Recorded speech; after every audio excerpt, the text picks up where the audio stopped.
ဆိုင်မိုးမွေးနေ့ကနောက်လာဆိုလုတ်ပြီဆိုတော့အဖွားကလည်းကိုမျိုးကိုရွာမှာပဲကိုနေတာဆိုတော့မလာနိုင်ဘူး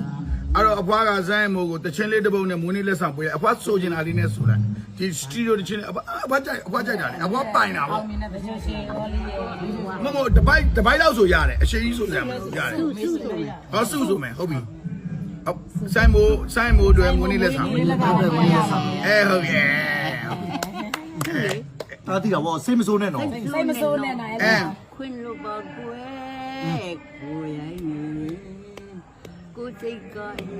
လို့ဟုတ်ကူကွယ်မင်းနဲ့မှာပြောင်းလဲကုန်ပြီအလုံးလဲငါမယုံနိုင်မီလီလဲဘယ်သူမှမပေးနိုင်ဘူး